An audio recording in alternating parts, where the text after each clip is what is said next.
Good morning, everyone. It's a good day. It's a great day today. And thank you so much, Lord, for the many blessings that you give to us.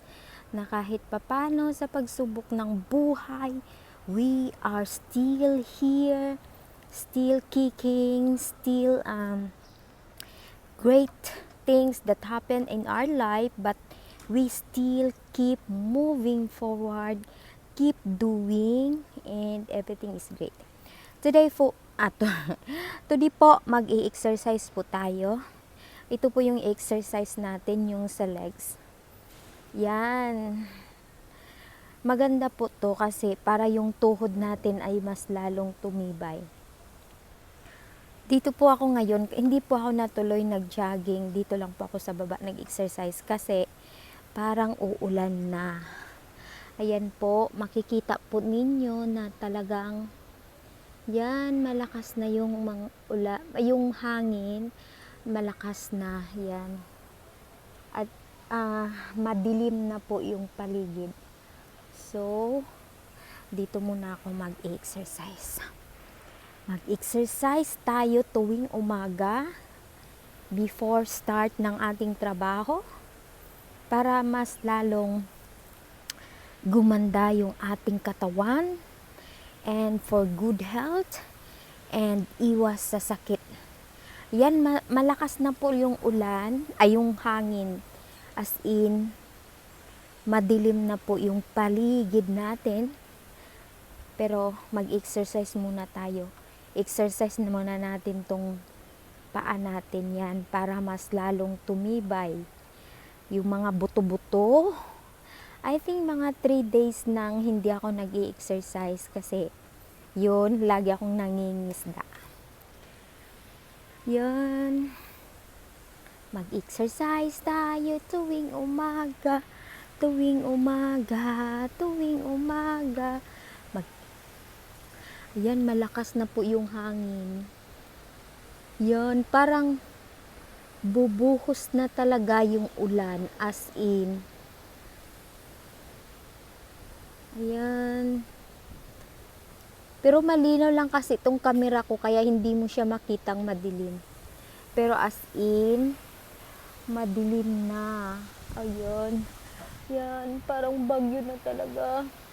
Yan, ang lakas ng hangin. Yan. Ang lakas ng hangin. Kasing lakas ng pag-ibig ko sa'yo.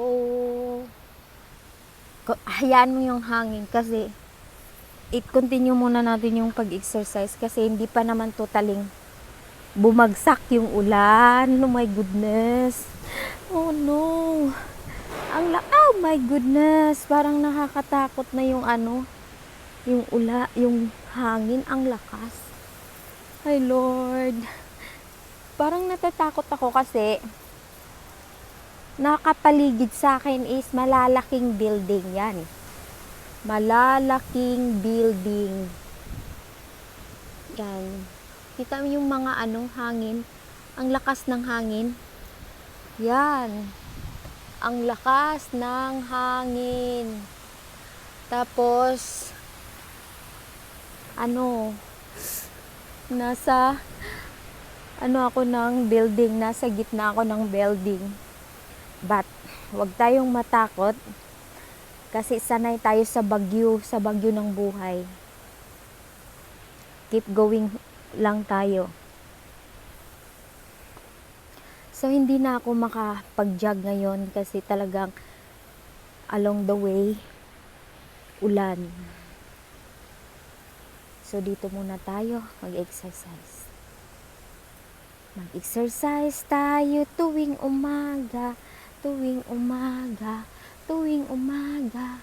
Mag-exercise tayo tuwing umaga upang ang katawan natin ay sumigla. Yes.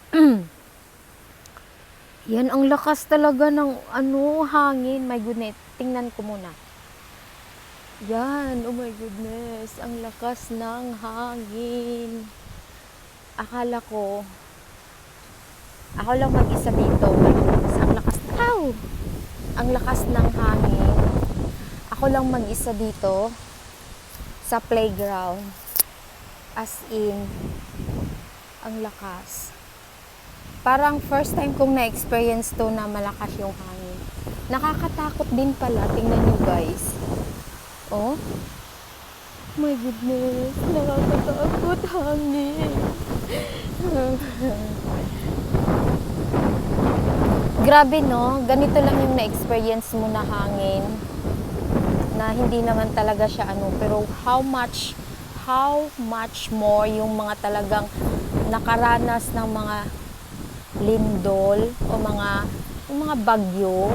Grabe sigurong trauma nung narating nila. No? Kasi itong hangin na to, parang normal lang naman siya. Ay, ulan na guys. So,